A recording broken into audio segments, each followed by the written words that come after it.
ओम वंदे गौ मातरम। मित्रों, ब्रह्मलीन संत श्री डोंगरी जी महाराज द्वारा रचित ग्रंथ श्रीमद् भागवत रहस्य का हम पठन कर रहे हैं। मित्रों, श्री कृष्ण गोविंद हरे मुरारी, हे नाथ नारायण वासुदेवाय, जय श्री कृष्ण। मित्रों, आप जिस देवी देवता की उपासना करते हैं उनका एक बार नाम अवश्य लिखिए, कमेंट बॉक्स में अवश्य लिखिए। चलिए आगे बढ़ते हैं। अभी तक हमने जाना गोकर्ण उपाख्यान में कि तुंगभद्रा नदी क्या, इस ब्रह्मांड में तो हमने कहानी पढ़ी थी, इस पिंड में वो कहानी कैसे, तुंगभद्रा नदी क्या है, आत्मदेव कौन है, धुंधली कौन है। अब हम पढ़ने जा रहे हैं धुंधकारी कौन है। तो चलिए आगे बढ़ते हैं। धुंधकारी कौन है? सारा समय द्रव्य सुख और काम सुख का चिंतन करे वही धुंधली है। जिसके जीवन में धर्म नहीं किंतु काम सुख और द्रव्य सुख का प्रधान है, वही धुंधकारी है। सूत जी सावधान करते हैं और कहते हैं कि बड़ा होने पर धुंधकारी 5 वैश्याओं में फंस जाता है। शब्द, स्पर्श, रूप, रस, गंध, ये हमारी जो 5 इंद्रियाएं हैं ना, जो रस स्वादन करती हैं, ये उन्हीं के नाम हैं। ये 5 विषय ही वैश्याएं हैं। ये 5 विषय ही धुंधकारी अर्थात जीव को बांधते हैं। वह शव के हाथों से खाता है। साफ लिखा है, शव हस्ते भोजनम। अब शव के हाथ कौन से, वो समझ लीजिए। शव के हाथ कौन से? जो हाथ परोपकार नहीं करते, वह हाथ शव के हाथ है। जिन हाथों से श्री कृष्ण की सेवा ना हो, जो हाथ परोपकार ना करें, जो हाथ किसी और की सेवा ना करें, वे हाथ शव के हाथ ही तो हैं। धुंधकारी स्नान और शौचक्रिया से हीन था, कामी था। अब ये स्नान से क्यों हीन था वो आप आगे समझ लेंगे। अतः स्नान तो करता ही हो, कामी था तो स्नान तो करते हो, क्योंकि कामी को होता है कि भाई मुझे सुंदर दिखना है, मुझे अच्छा रहना, क्योंकि उसको वैश्याओं के पास जाना है तो उसको सुंदर दिखना आवश्यक हो जाता है। तो ऐसी स्थिति में वो स्नान तो करता ही होगा, परंतु स्नान करने के बाद संध्या सेवा ना करे तो वह स्नान व्यर्थ ही है। अतः कहा गया कि वह स्नान नहीं करता था। स्नान करने के पश्चात सत्कर्म ना हो तो स्नान पशु स्नान है। स्नान करने के बाद यदि सत्कर्म ना किया जाए तो वह स्नान किस काम का? स्नान केवल शरीर को स्वच्छ करने के लिए नहीं है। स्नान के बाद सेवा, संध्या, गायत्री ना हो तो वह स्नान भी पाप हो जाता है। शास्त्रों में 3 प्रकार के स्नान बताए गए हैं।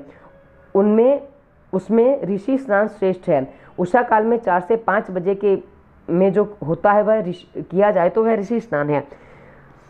इसके बाद 5 से 6:30 तक किया जाए तो वह स्नान मनुष्य का स्नान है, और 6:30 के बाद किया जाने वाला स्नान राक्षसी स्नान कहा जाता है।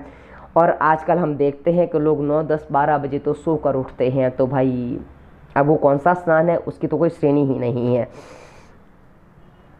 भगवान सूर्य नारायण के उदय के पश्चात दंत धावन, शौच आदि करना योग्य नहीं है। अभी हाँ इन्होंने सीधा लिख दिया योग्य नहीं है, क्योंकि मित्रों सूर्योदय के बाद पेट साफ होने में समस्या होती है, क्योंकि आंतें अवशोषित करना आरंभ कर देती हैं। इसलिए सूर्योदय से पहले सारे काम निपटा लेने चाहिए, ऐसा हमारे शास्त्रों में कहा गया। पर यहाँ पाप का शब्द प्रयोग किया गया है, पर हाँ वो हमारे स्वास्थ्य के लिए हितकारी नहीं है, और जो स्वास्थ्य के लिए हितकारी नहीं है वो किसी न किसी रूप में पाप रूप ही हो जाता है, इसलिए ऐसी बातें कही जाती हैं।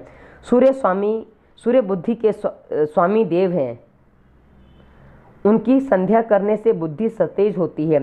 स्नान और संध्या नियमित करो, सम्यक ध्यान ही संध्या है। नित्य सत्कर्म किए बिना किया जाने वाला भोजन नहीं है। ऐसा मनुष्य भोजन नहीं करता किंतु पाप का प्राशन करता है। गीता में कहा गया, भुंजन्ते ते त्वघ पापा ये पचन्ति आत्मकारणात्, अर्थात जो पापी लोग अपने शरीर के पोषण के लिए अन्नोत्पादन करते हैं वे पाप का भोजन करते हैं। हमारे यहाँ मित्रों सबकी व्यवस्था की गई है। हमारे शास्त्रों में कहा गया है, हमारे यहाँ कहा जाता है कि जब आप घर में भोजन पकाते तो पहली रोटी गाय की होनी चाहिए, अंतिम रोटी कुत्ते की होनी चाहिए, और कोई घर में भिखारी भिक्षा आदि लेने आता है तो उसको भिक्षा भी देनी चाहिए। कोई सन्यासी आए, अतिथि आए तो उसको भी भोजन कराना चाहिए। उनके सबके साथ हमें भोजन करना चाहिए। और कई बार तो अतिथि यज्ञ जो करने वाले लोग होते थे ना मित्रों, वो किसी को खिलाए बिना भोजन नहीं करते थे। मतलब ये हमारे यहाँ ये कहा जाता है, इसलिए अतिथि यज्ञ भी हमारे यहाँ होता था। ये बात ऐसे है। अतः हमेशा सत्कर्म करो, आयुष्य का सदुपयोग करो, तब तन और मन को दंड दोगे तो पाप का क्षय होगा और पुण्य की वृद्धि होगी। अपने मन को आप दंड नहीं दोगे तो और कौन देगा। पुत्र के दुराचरणों को देखकर आत्मदेव को ग्लानि हुई।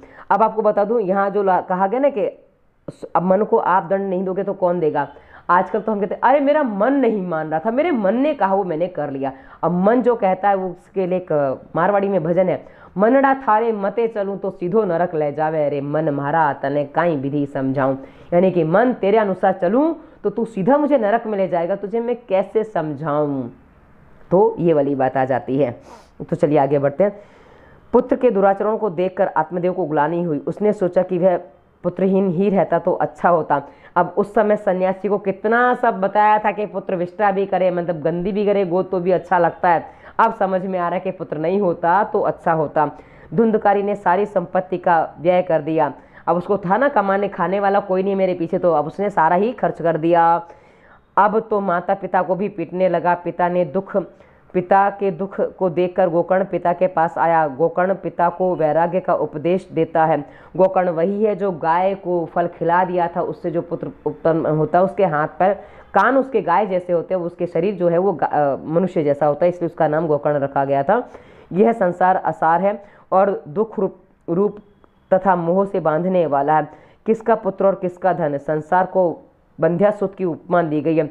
बंध्यासुत यानी कि जिसे बांझ कहते हैं ना, बांझ स्त्री को पुत्र नहीं हो सकता, ऐसा कहा। जिसकी कोख ना उसको पुत्र कैसे होगा, तो बंध्या पुत्र कहा जाता है। एक कहावत ऐसे ही मिलती है, आकाश कुसुम, यानी कि आकाश में फूल खिला है ऐसी भावना करना। और एक गूलर के फूल देखना, गूलर वृक्ष में फूल नहीं आते हैं, इसलिए ये उपमाएं दी जाती, जो वो जो कहते हैं ना कि असंभव कार्य है। ये बंध्या पुत्र, आकाश कुसुम और गूलर पुष्प, ये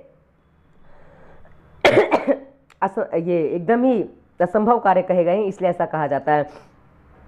संसार माया का पुत्र है और जब माया मिथ्या है तो संसार वास्तविक कैसे हो सकता है। गोकर्ण आत्मदेव से कहता कि तुम अब घर बार छोड़कर वनगमन करो, घर के मोह का अब त्याग करो, सब कुछ सूझबूझकर स्वयं छोड़ दो, नहीं तो काल बला छुड़ाएगा। यदि तुम खुद नहीं छोड़ोगे, क्योंकि बालक तुम्हारा पुत्र तुम्हारा गलत रास्ते जा चुका है, उसने सब कुछ बेच बाच दिया, तुम्हारे मारे पिटाई भी करता है। अब तुम अपने आप अभी भी नहीं छोड़ोगे तो तुम्हें फिर समय ऐसे छुड़वाएगा कि तुम फिर कुछ करने लायक नहीं बचोगे। यह देह हाड़ मांस और रुधिर का पिंड है, इसे अपना मानना छोड़ दो। स्त्री पुत्र आदि में ममता छोड़ो। यह संसार क्षणभंगुर है, इसमें से किसी भी वस्तु का स्थायी समझकर उससे राग या मोह ना करो। वैराग्य के रसिक बनो और भगवान की भक्ति में डूब जाओ। संसार मोह के त्याग के बिना भक्ति नहीं होती।